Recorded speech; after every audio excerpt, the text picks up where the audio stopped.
ನಮಸ್ಕಾರ ಸಮಸ್ತ ಅಕೌಂಟೆನ್ಸಿ ವಿದ್ಯಾರ್ಥಿಗಳೇ, ನಾನು ಶಿವನಂದಿನಿ. ನನ್ನ ಒಂದು ಅಕೌಂಟೆನ್ಸಿ ಕರ್ನಾಟಕ ಕ್ಲಾಸಿಗೆ ನಿಮಗೆಲ್ಲ ಸ್ವಾಗತ ಕೋರುತ್ತಾ, ಇವತ್ತಿನ class interest on partners drawings ಮೇಲೆ ಹೇಳ್ಕೊಡ್ತಾ ಇದ್ದೀನಿ. ಅಂದರೆ ಸೆಕೆಂಡ್ ಚಾಪ್ಟರ್ ಯಾವುದಂತ ನಿಮ್ಗೆ ಆಲ್ರೆಡಿ ಹೇಳಿದ್ದೀನಿ. ಆಲ್ರೆಡಿ ಒಂದು ಪಾರ್ಟನ್ನು ಕೂಡ 2 ಪಾರ್ಟ್ನ ಕಂಪ್ಲೀಟ್ ಮಾಡಿದ್ದೀನಿ. ಇದು ಥರ್ಡ್ ಪಾರ್ಟ್ನ ಹೇಳ್ಕೊಡ್ತಾ ಇದ್ದೀನಿ. ಇದು 3ನೇ ಪಾರ್ಟು.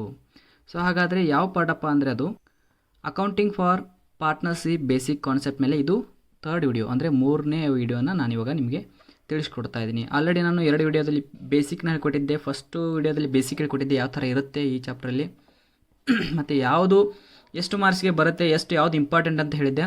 ಸೊ ಅದರಲ್ಲಿ ಸೆಕೆಂಡ್ ವಿಡಿಯೋದಲ್ಲಿ ಏನಪ್ಪ ಅಂದರೆ ಅಡ್ಜಸ್ಟ್ಮೆಂಟ್ ಹೇಳಿದ್ದೆ. ಅಡ್ಜಸ್ಟ್ಮೆಂಟಲ್ಲಿ ನಂಬರ್ 1 ಅಡ್ಜಸ್ಟ್ಮೆಂಟ್ ಕಂಪ್ಲೀಟ್ ಆಗಿತ್ತು. Number 1 adjustment interest on partners capital ಮೇಲೆ ಕಂಪ್ಲೀಟ್ ಮಾಡಿದ್ದೆ. ಸೊ ಅದೇ ರೀತಿದು ಅಡ್ಜಸ್ಟ್ಮೆಂಟಲ್ಲಿ ನಂಬರ್ 2 ಅಡ್ಜಸ್ಟ್ಮೆಂಟ್ ಹೇಳ್ಕೊಡ್ತೀನಿ. Adjustment number 1 interest on partners capital ಆಯಿತು. Adjustment number 2 interest on partners drawings. Total 5 adjustment ಇದೆ.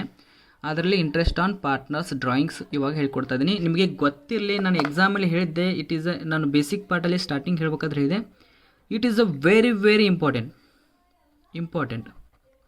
Important adjustment. ಎಕ್ಸಾಮ್ಗೆ ಬಂದೇ ಬರುವಂಥ ಒಂದು ಕಾನ್ಸೆಪ್ಟು ಯಾವುದಪ್ಪ ಅಂದರೆ ಇಂಟ್ರೆಸ್ಟ್ ಆನ್ ಪಾರ್ಟ್ನರ್ಸ್ ಡ್ರಾಯಿಂಗ್ಸ್. ಈ ಪಾರ್ಟ್ನರ್ಸ್ ಡ್ರಾಯಿಂಗ್ಸ್ ಎಕ್ಸಾಮ್ಗೆ ಬಂದೇ ಬರುವಂಥ ಒಂದು concept.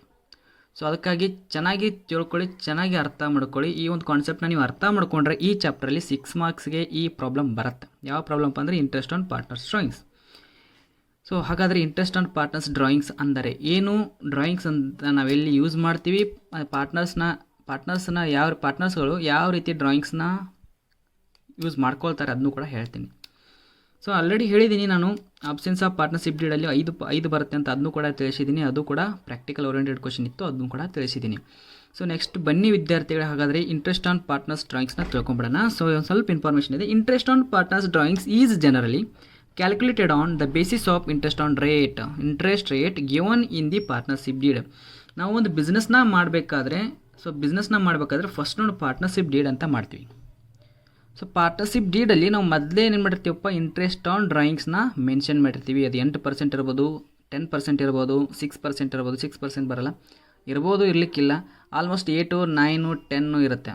So interest on drawings. ಹಾಗಾದರೆ ಸರ್ ಹೇಳ್ತಿದ್ದೀರಾ ಇಂಟ್ರೆಸ್ಟ್ ಆನ್ ಡ್ರಾಯಿಂಗ್ಸ್ ಅಂತ ಇದ್ದೀರಾ, ಬರೀ ಅದನ್ನೇ ಹೇಳ್ತಿದ್ದೀರಾ. ಸೊ ಹಾಗಾದರೆ ಅದಂದರೆ ಏನು? ಸೊ ಹಾಗಾದರೆ ಬನ್ನಿ, interest on partners drawings is an income. It is a income. ಯಾರಿಗೆ? ಫರ್ಮ್ಗೆ. It is an income to the firm and it is to be recovered from partners and it is debited to partners capital account. So ನಿಮ್ಗೆ ಭಾಳ ಸಾರಿ ಹೇಳಿದ್ದೀನಿ interest on partners capital ಅಂದರೆ. ಇಲ್ಲಿ ಒಂದು ಎಕ್ಸಾಂಪಲ್ನ ಕೊಡ್ತೀನಿ. So ನೋಡಿ, ಒಂದು ಬಿಸ್ನೆಸ್ ಇತ್ತು, ನಿಮಿಷ, ಈ ರೀತಿ ಕಾಣಿಸ್ತಾ ಇದೆಯಾ? ಸೊ ಇಲ್ಲಿ ತಗೊಂಡು, ಸೊ ಈ ರೀತಿ ಒಂದು ಬಿಸ್ನೆಸ್ ಇತ್ತು.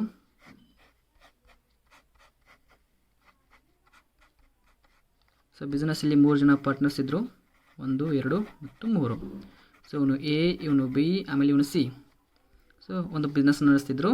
ಸೊ ಏನಪ್ಪ ಅಂದರೆ ಇವರು ಕೂಡ ಎಷ್ಟು ಅಮೌಂಟ್ ಹಾಕಿದ್ದ ಅಂದರೆ ಇವನು ಒಂದು 5 ಲಕ್ಷ, ಇವನೊಂದು 5 ಲಕ್ಷ, ಇವನೊಂದು 5 ಲಕ್ಷ. ಹಾಗಾದರೆ ಟೋಟಲ್ ಫರ್ಮ್ನ ಕ್ಯಾಪಿಟಲ್ ಎಷ್ಟಿತ್ತು? 15 ಲಕ್ಷ. ಸೊ ಎಷ್ಟಿತ್ತು? 15 ಲಕ್ಷ ಏನಿತ್ತು ಫರ್ಮ್ಸ್ ಕ್ಯಾಪಿಟಲ್ ಇತ್ತು. ಸೊ ಏನಾಗುತ್ತೆ, ಬಿ ಅನ್ನೋ ವ್ಯಕ್ತಿಗೆ, ಯಾರಿಗೆ? ಬಿ ಅನ್ನೋ ವ್ಯಕ್ತಿಗೆ ತುಂಬ ಪ್ರಾಬ್ಲಮ್ ಬಂದುಬಿಡುತ್ತೆ. ಪ್ರಾಬ್ಲಮ್ ಅಂದ್ರೇನು? ಅತಿಯಾದ ಪ್ರಾಬ್ಲಮ್, ಮನೆಯಲ್ಲಿ ತುಂಬ ಪ್ರಾಬ್ಲಮ್ ಬಂದುಬಿಡುತ್ತೆ. ಸೊ ಆ ಪ್ರಾಬ್ಲಮ್ಗೋಸ್ಕರ ಏನು ಮಾಡ್ತೀವಿ ನಾವು? ಪ್ರಾಬ್ಲಮ್ ಅಂದರೆ ಒಂದು ವಾರದ ಮಟ್ಟಿಗೆ ಪ್ರಾಬ್ಲಮ್ ಬಂದುಬಿಡುತ್ತೆ. ಅಂದರೆ ಫಾರ್ ಎಕ್ಸಾಂಪಲ್, ಈ ಬಿ ಎ ಮಗ ಯಾರಪ್ಪ ಅಂದರೆ ಬಿ ಎ ಮಗನಿಗೆ ಆಕ್ಸಿಡೆಂಟ್ ಆಗುತ್ತೆ. ಸೊ ಸಡನ್ನಾಗಿ ಅವನಿಗೆ ಎಷ್ಟು ಬೇಕಾಗತ್ತೆಪ್ಪ ಅಂದರೆ ಒಂದು 80,000 ರುಪೀಸ್ ಏನು ಬೇಕಾಗತ್ತೆ ಅಂದರೆ ಅವನಿಗೆ ಅಮೌಂಟ್ ಬೇಕಾಗತ್ತೆ. ಸೊ 80,000 ಅಮೌಂಟ್ ಬೇಕಾಗುತ್ತೆ. ನಮ್ಮದು ಬಿಸ್ನೆಸ್ ಸ್ಟಾರ್ಟ್ ಯಾವಾಗತ್ತೆ ತಿಳ್ಕೊಳ್ಳಿ, 1/4/2015 ಸ್ಟಾರ್ಟ್ ಆಗಿದೆ. ಎಂಡ್ ಯಾವಾಗತ್ತೆ ಅಂದರೆ 31/3/2016 ಎಂಡ್ ಆಗುತ್ತೆ. ಇದೆಲ್ಲ ನಿಮ್ಗೆ ಗೊತ್ತು. ಸೊ ಇಲ್ಲಿಗೆ ಸ್ಟಾರ್ಟ್ ಆಗಿ ಇಲ್ಲಿ ಎಂಡ್ ಆಗುತ್ತೆ. ಸೊ ಇವನ ಮಗ ಆಕ್ಸಿಡೆಂಟ್ ಆಗಿದೆ. ಆಕ್ಸಿಡೆಂಟ್ ಆಗಿದ್ದ ಡೇಟ್ ಯಾವುದಪ್ಪ ಅಂದರೆ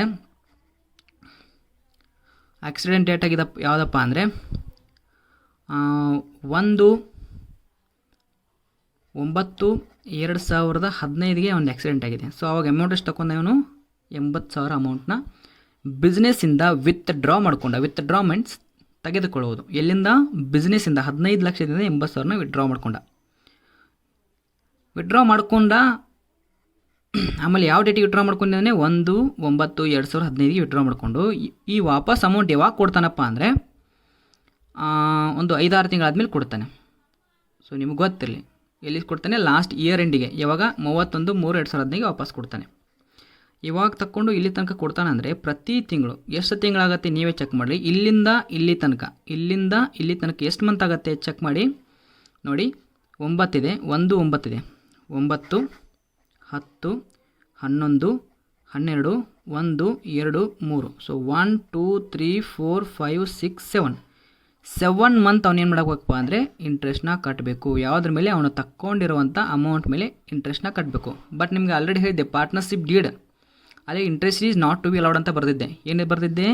interest is not to be allowed.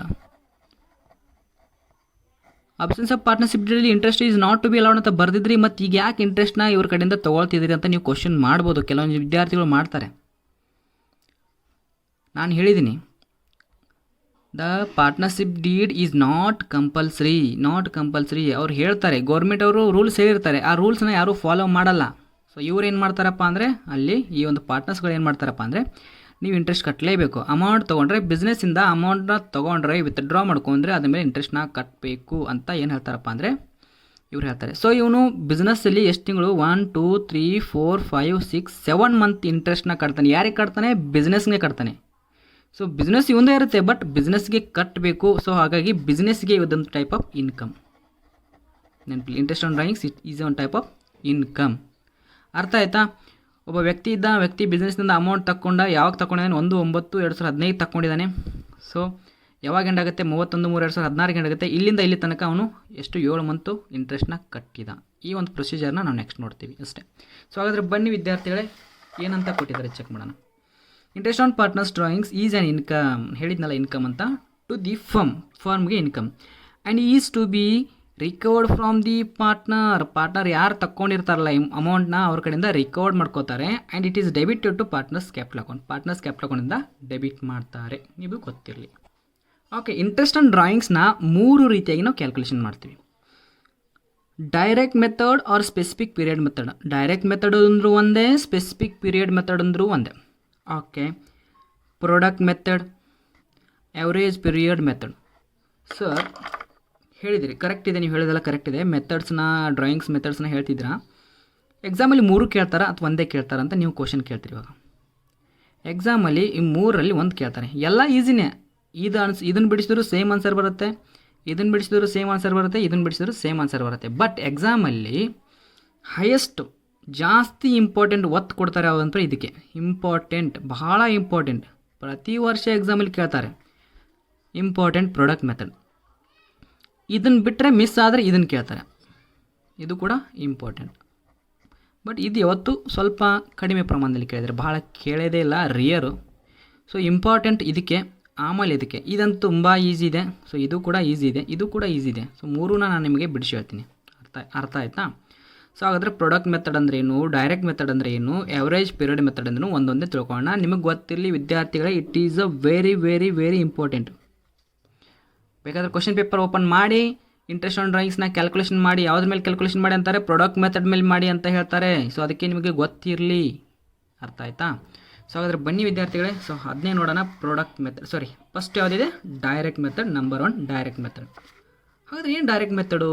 ಇದರ ಸ್ವಲ್ಪ ಮೀನಿಂಗ್ ನೋಡ್ಕೊಳ್ಳೋಣ. Under the direct method or specific period method, interest is calculated on each item of drawings. ಪ್ರತಿಯೊಂದು ಡ್ರಾಯಿಂಗ್ಸ್ನ ಪ್ರತಿ ವರ್ಷ ಪ್ರತಿ ಸಲ ಎಷ್ಟು ಅಮೌಂಟ್ನ ತಗೊಂಡಿರ್ತಾನೆ. ಇನ್ನೊಂದು ಇನ್ಫಾರ್ಮೇಷನ್ ಹೇಳ್ತೀನಿ, ಏನಪ್ಪ ಅಂದರೆ ಸರ್ ಇವನು ಒಂದೇ ಸಾರಿ ಅಮೌಂಟ್ನ ತಗೋಬೇಕಾ ಅಥವಾ ಪ್ರತಿ ಸಾರಿ ಯಾವಾಗಲಾದರೂ ಮತ್ತೆ ಬೇಕಾದರೆ ಅಮೌಂಟ್ನ ತಗೋಬೋದಾ? ಎಕ್ಸಾಕ್ಟ್ಲಿ ರೈಟ್ ಕ್ವಶನ್ಸ್ ಇದು. ಏನಪ್ಪ ಅಂದರೆ ಇವನು ಒಂದೇ ಸಾರಿ ಅಮೌಂಟ್ನ ತಗೋಲ್ಲ, ಮತ್ತೆ ಬೇಕಾದರೆ ಮತ್ತೆ ಯಾವಾಗಲಾದರೂ ತಿಳ್ಕೊಳ್ಳಿ. ಫಾರ್ ಎಕ್ಸಾಂಪಲ್ ಒಂದು 30/11/2015ಗೂ ಮತ್ತೆ ಡ್ರಾಯಿಂಗ್ಸ್ನ ವಿಡ್ರಾ ಮಾಡ್ಕೋಬೋದು. ಆಮೇಲೆ 1/1/2016ಗೂ ಕೂಡ ಏನು ಮಾಡ್ಬೋದು, ಅವನು ಡ್ರಾಯಿಂಗ್ಸ್ನ ವಿಡ್ರಾ ಮಾಡ್ಕೋಬೋದು. ಸೊ ಮೂರು ಮೇಲೆ ಸೆಪ್ರೇಟಾಗಿ ಏನು ಮಾಡ್ತೀವಿ ನಾವು ಇಂಟ್ರೆಸ್ಟ್ ಆನ್ ಡ್ರಾಯಿಂಗ್ಸ್ನ ಸೆಪ್ರೇಟಾಗಿ ಕ್ಯಾಲ್ಕುಲೇಷನ್ ಮಾಡ್ತೀವಿ. ಯಾಕಂದರೆ ಇದು ಎಷ್ಟು ಮಂತ್ ಇರುತ್ತೆ, 7 ಮಂತ್ ಇರುತ್ತೆ. ಸೊ ಇದು 5 ಮಂತ್ ಇರುತ್ತೆ. ಸೊ ಇದು 3 ಮಂತ್ ಇರುತ್ತೆ. ಸೊ ಒಂದೊಂದೇ ಇಂಟ್ರೆಸ್ಟ್ ಆನ್ ಡ್ರಾಯಿಂಗ್ಸ್ನ ಕ್ಯಾಲ್ಕುಲೇಷನ್ ಮಾಡಿ ಟೋಟಲಾಗಿ ಇದನ್ನು ಕೂಡಿಸ್ಬಿಟ್ಟು ಆಮೇಲೆ ಏನು ಮಾಡ್ತೀವಿ, ಯಾರಿಗೆ ಕೊಡ್ತೀವಿ, ಫರ್ಮ್ಗೆ ಕೊಡ್ತೀವಿ. ಇದು ನಿಮಗೆ ಗೊತ್ತಿರಲಿ. ಸೊ ಹಾಗಾದರೆ ಬನ್ನಿ, ಏನಂತ ಕೊಟ್ಟಿದ್ದಾರೆ, under the direct method or specific period method interest is calculated on each item of drawings. ಪ್ರತಿಯೊಂದು ಡ್ರಾಯಿಂಗ್ಸ್ ಏನು ಹೇಳಿದ್ನಲ್ಲ, ಒಂದೊಂದೇ ಡ್ರಾಯಿಂಗ್ಸ್ ಮೇಲೆ ಏನು ಮಾಡ್ತಾರೆ, ಕ್ಯಾಲ್ಕುಲೇಷನ್ ಮಾಡ್ತಾರೆ. ಸೊ ಡೈರೆಕ್ಟಾಗಿ ಯಾವುದೇ ರೀತಿ ಫಾರ್ಮೆಟ್ ಗಿರ್ಮೆಟ್ ಏನಿಲ್ಲ, ಡೈರೆಕ್ಟಾಗಿ ಕ್ಯಾಲ್ಕುಲೇಷನ್ ಮಾಡುವಂಥ ಒಂದು ಮೆಥಡು, ಇದಕ್ಕೆ ಡೈರೆಕ್ಟ್ ಮೆಥಡ್ ಅಂತೀವಿ. ಸೊ ಅದಕ್ಕಾಗಿ ಏನು ಮಾಡ್ತಾರೆ, ಈ ಎಕ್ಸಾಮಲ್ಲಿ ಇದನ್ನು ಒತ್ತು ಕೊಡಲ್ಲ. ಇದಕ್ಕೆ 2 ಥರ ಹೆಸರು ಅಂತೀವಿ. ಒಂದು ಡೈರೆಕ್ಟ್ ಮೆಥಡ್ ಅಂತಾರೆ, ಒಂದು ಸ್ಪೆಸಿಫಿಕ್ ಪೀರಿಯಡ್ ಮೆಥಡು ಅಂತಾರೆ. ಇದು ನಿಮಗೆ ಗೊತ್ತಿರಲಿ. ಸೊ ಹಾಗಾದರೆ ಬನ್ನಿ ವಿದ್ಯಾರ್ಥಿಗಳು, ಡೈರೆಕ್ಟ್ ಮೆಥಡ್ನ ಒಂದು ಫಾರ್ಮುಲಾ ಇದೆ. ಇಂಟ್ರೆಸ್ಟ್ ಇಸ್ ಕೊಟ್ಟು amount of drawings into rate into numbers of outstanding month divided by 12. ಇನ್ನೊಂದು ಸಲ ಹೇಳ್ತೀನಿ, ಅಮೌಂಟ್ ಆಫ್ ಡ್ರಾಯಿಂಗ್ಸ್ ಎಷ್ಟು ಅಮೌಂಟ್ನ ವಿಡ್ರಾ ಮಾಡ್ಕೊಂಡಿರ್ತಾರಲ್ಲ ಅಮೌಂಟ್ಗೆ ಅಮೌಂಟ್ ಆಫ್ ಡ್ರಾಯಿಂಗ್ಸ್ ಅಂತೀವಿ. ರೇಟ್ ಕೊಟ್ಟಿರ್ತಾರೆ, ಎಷ್ಟು ಪರ್ಸೆಂಟ್ ಇದೆ, 8, 6, 12 ಅಂತ ಇಲ್ಲಿರುತ್ತೆ. ಔಟ್ಸ್ಟ್ಯಾಂಡಿಂಗ್ ಮಂತ್ ಎಷ್ಟು ತಿಂಗಳ ತನಕ, ಯಾವಾಗ ತಗೊಂಡ ಮತ್ತು ಎಷ್ಟಿದೆ, ಎಷ್ಟು ತಿಂಗಳ ತನಕ ಅವ್ನು ಅಮೌಂಟ್ನ ತುಂಬಿದ, ಅಂದರೆ ಅಮೌಂಟ್ನ ರಿಪೇನ್ ಮಾಡಿದ. So divided by 12 months. ಇದನ್ನು ನೀವು ನೆನ್ಪಿಟ್ಕೊಂಡ್ರೆ 2 ಮಾರ್ಕ್ಸಿನ ಕ್ವಶನ್ ಕೇಳ್ತಾನೆ. It is A 2 marks question. ನೆನಪಿರಲಿ, ಈ ಚಾಪ್ಟ್ರಲ್ಲಿ ಏನಿದೆ, 2 ಮಾರ್ಕ್ಸ್ ಕ್ವಶನ್ ಇದೆ. It is A 2 marks question. ಏನಂತ ಕೇಳ್ತಾರೆ, give the formula of interest on drawings under the direct method ಅಂತ ಕೇಳ್ಬೋದು. ಸೊ ಕೇಳಿದ್ದಾರೆ ಭಾಳ ಸರಿ. It is A 2 marks important. So ಹಾಗಾದರೆ ನಿಮಗೆಲ್ಲ ಅರ್ಥ ಆಯಿತು, ಯಾವ ರೀತಿ ಅಮೌಂಟ್ನ ತಕ್ಕೊಂಡಿರ್ತಾರೆ, ಯಾವ ರೀತಿ ಅಮೌಂಟ್ನ ವಾಪಸ್ ಕಟ್ತಾರೆ. ಸೊ ಈ ರೀತಿ ನಾವೆಲ್ಲ ಕ್ಯಾಲ್ಕುಲೇಷನ್ ಮಾಡ್ತೀವಿ. ಹಾಗಾದರೆ ಬನ್ನಿ ವಿದ್ಯಾರ್ಥಿಗಳೇ, ಒಂದು ಎಕ್ಸಾಂಪಲ್ ಮುಖಾಂತರ ಒಂದು ಪ್ರಾಬ್ಲಮ್ನ ಸಾಲ್ವ್ ಮಾಡೋಣ. ಓಕೆ ನೋಡಿ, ಈ ಥರ ಒಂದು ಪ್ರಾಬ್ಲಮ್ ಕೊಟ್ಟಿದ್ದಾರೆ. Kumar A partner of A firm has withdrawn ₹6,000. ಎಷ್ಟಪ್ಪ ಅಂದರೆ 6,000 ಅಮೌಂಟ್ನ ಅವ್ನು ವಿತ್ಡ್ರಾ ಮಾಡ್ಕೊಂಡಿದ್ದಾನೆ. ನಿಮ್ಗೆ ಗೊತ್ತಿರಲಿ. On first June 2018 Kumar A partner of A firm has withdrawn ₹6,000. ಒಂದು ಫರ್ಮಿಂದ 6,000 ಅಮೌಂಟ್ನ ತೆಗೆದುಕೊಂಡಿದ್ದಾನೆ 1 ಜೂನ್. ಯಾವಾಗ 1 ಜೂನ್ಗೆ ತೆಗೆದುಕೊಂಡಿದ್ದಾನೆ. The rate of interest on partners drawings is 8%. 8% ಏನಪ್ಪ ಅಂದರೆ ರೇಟ್ ಆಫ್ ಇಂಟ್ರೆಸ್ಟ್ ಕೊಟ್ಟಿದ್ದಾರೆ. The accounts of the firm closed ಯಾವಾಗಪ್ಪ ಅಂದರೆ 31/3/2019ಗೆ ಎಂಡ್ ಆಗುತ್ತೆ. ಸೊ ಏನಂತ ಹೇಳಿದ್ದಾರೆ, calculate interest on Kumar's drawings ಅಂತ ಕೇಳಿದ್ದಾರೆ. ಸೊ ಈಗಾದರೆ ನಾವೇನು ಮಾಡಪ್ಪ ಅಂದರೆ ಕ್ಯಾಲ್ಕುಲೇಷನ್ ಮಾಡೋಣ. Calculation of interest on drawings solution. Calculation of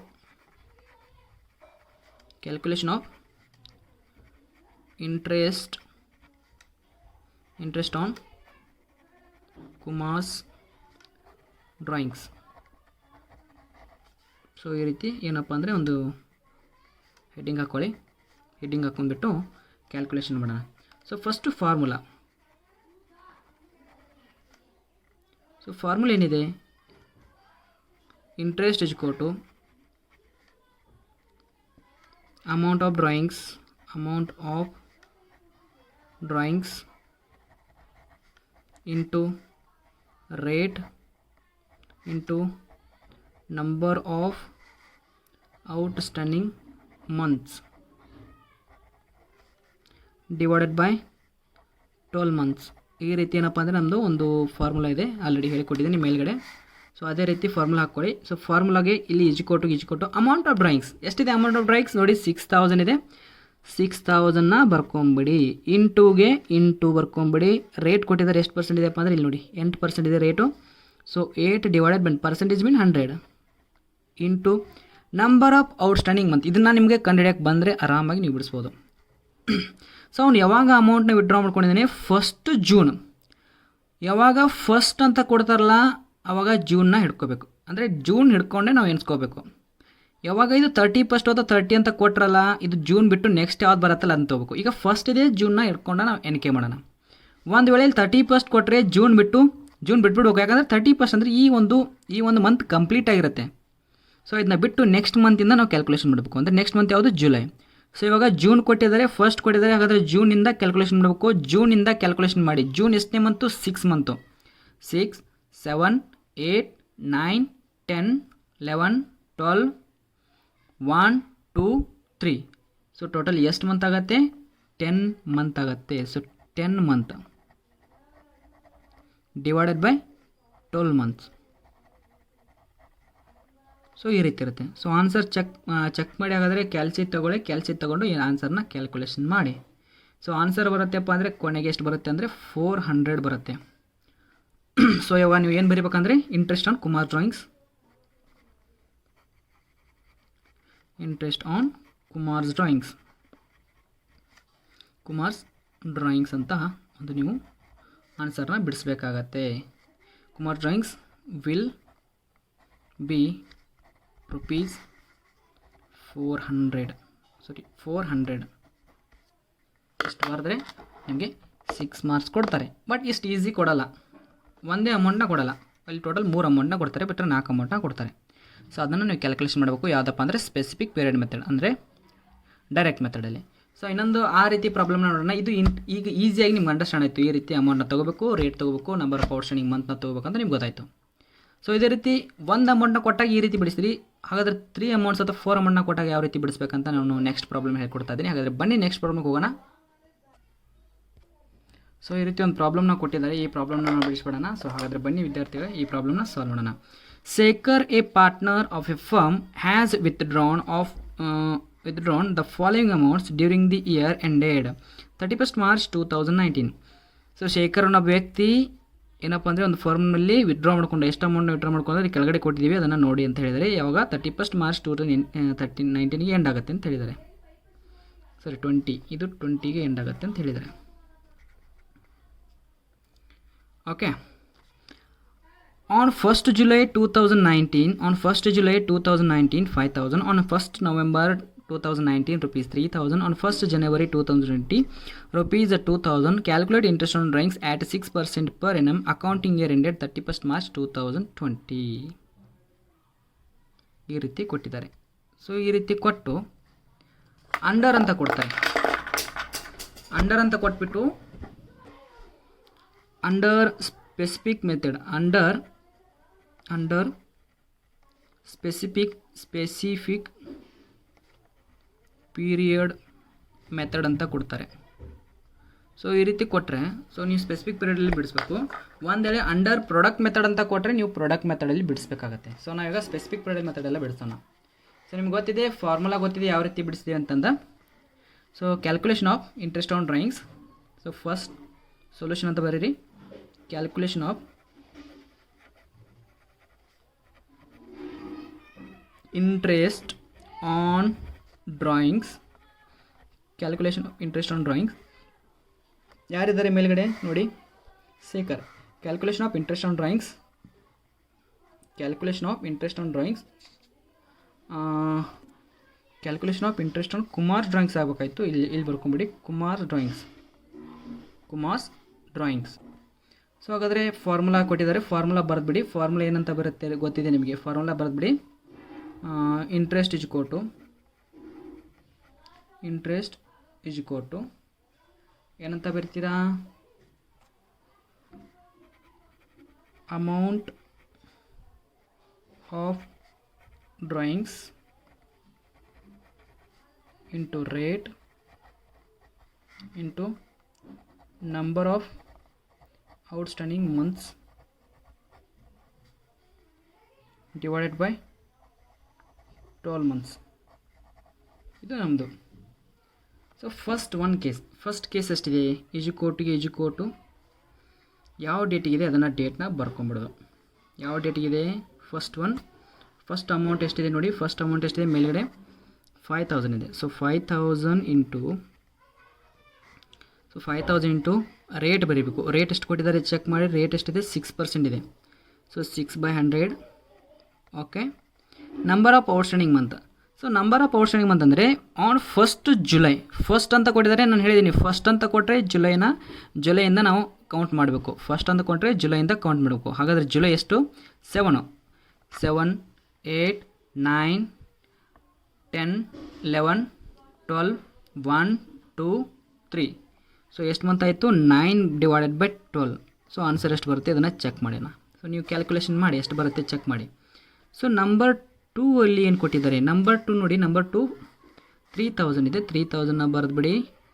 so same ಬರುತ್ತೆ 6/100 ಇಂಟು ಎಷ್ಟು ಮಂತ್ ಬರುತ್ತೆ? ಆನ್ ನವೆಂಬರ್ ಅಂತ ಇದೆ.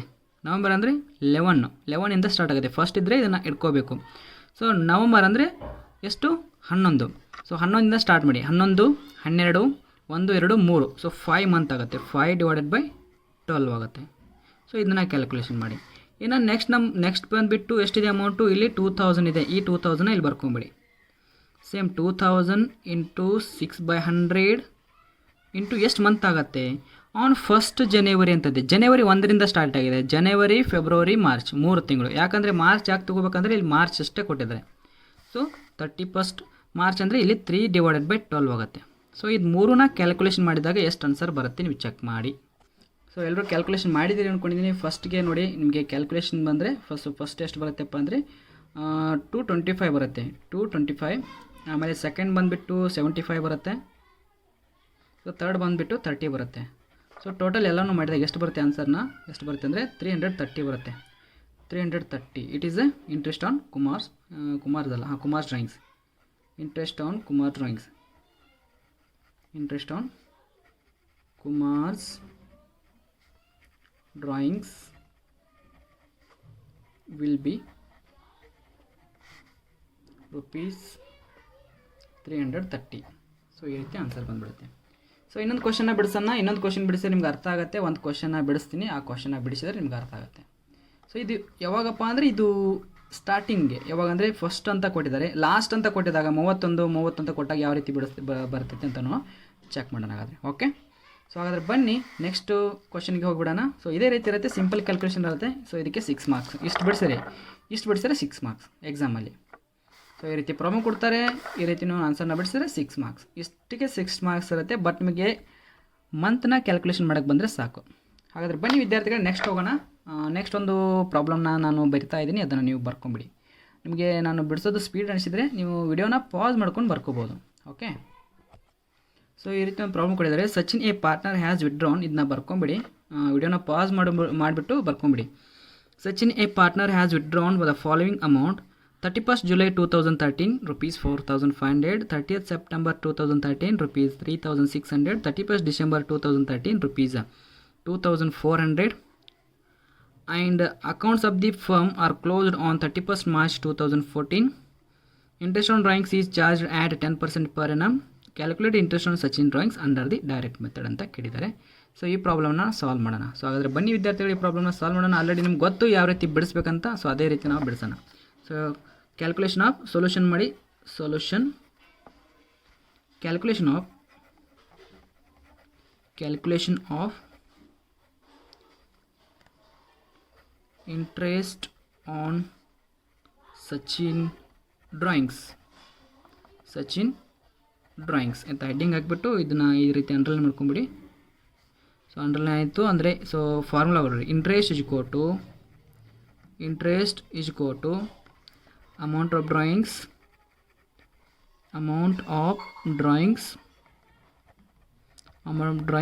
into rate into number of outstanding month divided by 12 months. ಈ ರೀತಿ ಬರೆದ್ಬಿಟ್ಟು ಸೊ ಒಂದೊಂದೇ ಬಿಡಿಸ್ಕೊಂತ ಹೋಗ್ಬಿಡೋಣ. ಸೊ ಫಸ್ಟ್ ಅಮೌಂಟ್ ಎಷ್ಟಿದೆ? 4,500. ಸೆಕೆಂಡ್ ಅಮೌಂಟ್ ಎಷ್ಟಿದೆ? 3,600. ಸೊ ಥರ್ಡ್ ಅಮೌಂಟ್ ಬಂದುಬಿಟ್ಟು 2,400. ಎಲ್ಲದಕ್ಕೂ ಇಂಟು. ಸೊ ರೇಟ್ ಕೊಟ್ಟಿದ್ದಾರೆ 10%. 10/100. ಸೊ 10/100. ಸೊ ಇದಕ್ಕೂ ಕೂಡ ಇಂಟು. ಸೊ ನೆಕ್ಸ್ಟ್ ಏನು ಕೊಟ್ಟಿದ್ದಾರೆ ಇಲ್ಲಿ? Month calculation important. ನಾನು ಹೇಳಿದ್ದೆ ಒಂದು ಬಂದರೆ ಜುಲೈಯಿಂದ ಸ್ಟಾರ್ಟ್ ಮಾಡಬೇಕು, ಒಂದು ಬರಲಿಲ್ಲ ಅಂದರೆ 31st ನೆಕ್ಸ್ಟಿಂದ ಸ್ಟಾರ್ಟ್ ಮಾಡಬೇಕು, 31st ಬಂದರೆ ನೆಕ್ಸ್ಟಿಂದ ಸ್ಟಾರ್ಟ್ ಮಾಡಬೇಕು, ಒಂದು ಬಂದರೆ ಜುಲೈಯಿಂದ ಸ್ಟಾರ್ಟ್ ಮಾಡಬೇಕು. ಒಂದು ವೇಳೆ 1 ಅಂತ ಇದ್ದಿದ್ರೆ, ಸೊ 1 ಅಂತ ಮಾತ್ರ ಇದ್ದಿದ್ರೆ ಏನು ಮಾಡಬೇಕು? ಜುಲೈಯಿಂದ ಸ್ಟಾರ್ಟ್ ಮಾಡ್ತಿದ್ವಿ. ಸೊ 31st ಬಂದಿದೆ. ಸೊ ಜುಲೈ ಬಿಟ್ಟು ನೆಕ್ಸ್ಟ್ ಜುಲೈ ಆಗನ ಯಾವ್ದು ಬರುತ್ತೆ? ಆಗಸ್ಟ್ ಯಾವ್ದು ಮಂತು? 8 9 10 11 12 1 2 3. ಸೊ ಟೋಟಲ್ ಎಷ್ಟು ಮಂತ್ ಆಗುತ್ತೆ ಅಂದರೆ 8 ಮಂತ್ ಆಗುತ್ತೆ. So 8 divided by 12. ಸೊ ಒಂದಾಯಿತು. ಸೊ ಇಲ್ಲಿ ಬಂದುಬಿಟ್ಟು 30th ಸೆಪ್ಟೆಂಬರ್ ಇದೆ. ಸೊ 30th ಸೆಪ್ಟೆಂಬರ್ ಆದಮೇಲೆ ಯಾವ್ದು ಬರುತ್ತೆ? ಅಕ್ಟೋಬರ್ ಬರುತ್ತೆ. ಅಕ್ಟೋಬರ್ ಯಾವ month? September 9th month, October 10th month. So 10th start ಆಗುತ್ತೆ. 10 11 12 1 2 3. ಸೊ ಇಲ್ಲಿ ಎಷ್ಟು ಮಂತ್ ಆಗುತ್ತೆ ಅಂದರೆ 6 ಡಿವೈಡೆಡ್ ಬೈ 12 ಆಗುತ್ತೆ. ಸೊ ನೆಕ್ಸ್ಟ್ ಬಂದುಬಿಟ್ಟು 30th ಡಿಸೆಂಬರ್ ಇದೆ. ಡಿಸೆಂಬರ್ ಯಾವ ಮಂತು? 12 ಬಿಟ್ಟರೆ ನೆಕ್ಸ್ಟ್ ಅದು ಬರುತ್ತೆ 1 2 3. ಸೊ ಇಲ್ಲಿ 3 ಡಿವೈಡೆಡ್ ಬೈ 12 ಬರುತ್ತೆ. ಸೊ ಈ ರೀತಿ ಮಾಡಿದಾಗ ಆನ್ಸರ್ ಎಷ್ಟು ಬರುತ್ತೆ ನೀವು ಚೆಕ್ ಮಾಡಿ ನನಗೆ ಹೇಳಬೇಕು. ಸೊ ಚೆಕ್ ಮಾಡಿ ಎಷ್ಟು ಬರುತ್ತೆ ಆನ್ಸರು, ನಾನು ಬಿಡಿಸಿದ್ದು ನೋಡಲಿಲ್ಲ. ಸೊ ಇಲ್ಲಿ 4500 10 divide 12 8 divided 12, 3600 10 divide 100 6 divided 12, 2400 10 by 100 3 by 12. ನಾನು ಬಿಡಿಸಿದ್ದು ನೋಡಿಲ್ಲ ಅನ್ಸುತ್ತೆ ನೀವು. ಸೊ ಇನ್ನೊಂದು ಸರಿ ನೋಡ್ಕೊಳ್ಳಿ. ಒಂದು 8 ಮಂತ್ ಬರುತ್ತೆ, ಒಂದು 6, ಒಂದು 3 ಮಂತ್ ಬರುತ್ತೆ. ಸೊ ಈ ರೀತಿ ಬಿಡಿಸಿ ಸೊ ಕ್ಯಾಲ್ಕುಲೇಷನ್ ಮಾಡಿ ಎಷ್ಟು ಬರುತ್ತೆ. ಸೊ ಅದರ ಕ್ಯಾಲ್ಕುಲೇಷನ್ ಮಾಡಿದ್ರೆ ಸೊ ಫಸ್ಟ್ ಎಷ್ಟು ಬರುತ್ತೆ? ನಾನು ಕ್ಯಾಲ್ಕುಲೇಷನ್ ಮಾಡಿದೆ. ಫಸ್ಟ್ ಬರುತ್ತೆ 300. ಸೊ ಸೆಕೆಂಡ್ ಬರುತ್ತೆ 180. ಥರ್ಡ್ ಬರುತ್ತೆ ಎಷ್ಟಪ್ಪ ಅಂದರೆ 60 rupees ಬರುತ್ತೆ. ಸೊ ಟೋಟಲ್ ಬಂದುಬಿಟ್ಟು ಎಲ್ಲ ಟೋಟಲ್ ಮಾಡಿದ್ರೆ ಎಷ್ಟು ಬರುತ್ತೆ ಅಂದರೆ 540 ಬರುತ್ತೆ, 540. ಸೊ ಆನ್ಸರ್ ಏನಂತ ಬರೀತೀರಾ? Interest on Sachin drawings will be Sachin drawings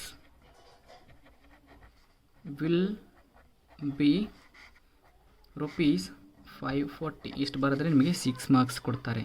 so ನಿಮಗೆ ಕೆಲವೊಂದಷ್ಟು ಪ್ರಾಬ್ಲಮನ್ನು ಕೊಡ್ತಾ ಇದ್ದೀನಿ. ನೆಕ್ಸ್ಟು ಇಷ್ಟೆಲ್ಲ ಬರ್ಕೊಂಬಿಡಿ. ನೆಕ್ಸ್ಟು ನಿಮಗೆ ಸ್ವಂತ ನಿಮಗೆ ಹೋಮ್ವರ್ಕ್ನ ಕೊಡ್ತಾ ಇದ್ದೀನಿ. ಹೋಮ್ವರ್ಕ್ನ ನೀವು ಬಿಡಿಸಿದರೆ ನಿಮಗೆ ಅರ್ಥ ಆಗುತ್ತೆ.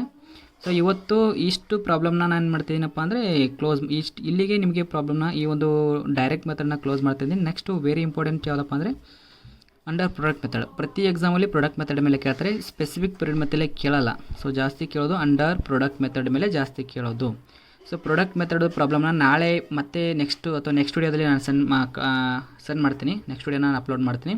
ಸೊ ಇವಾಗ ಏನಾಗಿದೆಯಪ್ಪ ಅಂದರೆ ಈ ಒಂದು ಮೆಥಡ್ನ ನೀವು ಅಂಡರ್ಸ್ಟ್ಯಾಂಡ್ ಮಾಡ್ಕೊಂಡ್ರೆ ಅದು ಕೂಡ ಅರ್ಥ ಆಗುತ್ತೆ. ಸೊ ಇಲ್ಲಿ ಸ್ವಲ್ಪ ಸಿಸ್ಟಮ್ಯಾಟಿಕ್ ಆಗಿರುತ್ತೆ. ಸೊ ಇಲ್ಲಿ ಡೈರೆಕ್ಟ್ ಬಿಡಿಸ್ತಾ ಇದ್ದೀವಿ, ಇಲ್ಲಿ ಸ್ವಲ್ಪ ಸಿಸ್ಟಮ್ಯಾಟಿಕ್ಕಾಗಿ ಬಿಡಿಸ್ತಾ ಇರ್ತೀವಿ. ಸೊ ಎಕ್ಸಾಮಲ್ಲಿ ಯಾವ್ದು ಕೇಳ್ತಾರೆ ನಿಮಗೆ ಗೊತ್ತಿಲ್ಲ, ಯಾವುದು ಕೇಳಿದ್ರು ಆನ್ಸರ್ ಕೂಡ ಸೇಮ್ ಬರುತ್ತೆ. ಅದಕ್ಕೆ ಹೇಳ್ತಿದ್ದೀನಿ, ಚೆನ್ನಾಗಿ ಅರ್ಥ ಮಾಡ್ಕೊಳ್ಳಿ. ಯಾವುದೇ ಒಂದು ಮೆಥಡ್ ಮೇಲೆ 3 ಮೆಥಡ್ ಇದೆ, ಯಾವುದೇ ಮೆಥಡ್ ಮೇಲೆ ಬಿಡಿಸಿದ್ರು ಆನ್ಸರ್ ಸೇಮ್ ಬರುತ್ತೆ. ಬಟ್ ಪ್ರಾಡಕ್ಟ್ ಮೆಥಡ್ ಮೇಲೆ ಜಾಸ್ತಿ ನಿಮಗೆ ಇಂಟ್ರೆಸ್ಟ್ ಕೊಡಬೇಕು, ಒತ್ತು ಕೊಡಬೇಕು. ಸೊ ಇವಾಗ ನಿಮಗೆ ಕೆಲವೊಂದಿಷ್ಟು ಪ್ರಾಬ್ಲಮ್ಗಳನ್ನ ಲಾಸ್ಟ್ ಕೊನೆಗೆ ವಿಡಿಯೋ ಎಂಡಲ್ಲಿ ಕೊಡ್ತಾ ಇದ್ದೀನಿ. ಸೊ ಅದನ್ನ ಬಿಡಿಸ್ಬಿಟ್ಟು ನೀವು ಆನ್ಸರ್ನ ಕ್ಯಾಲ್ಕುಲೇಷನ್ ಮಾಡಿದರೆ ನಿಮಗೆ ತುಂಬ ಹೆಲ್ಪ್ ಆಗುತ್ತೆ. ಸೊ ಇಷ್ಟು ಹೇಳುತ್ತಾ ಇವತ್ತಿನ ಈ ವಿಡಿಯೋ ಚಾಪ್ಟರ್ ಕ್ಲೋಸ್ ಮಾಡ್ತಾ ಇದ್ದೀನಿ. ಎಲ್ರಿಗೂ ಧನ್ಯವಾದಗಳು.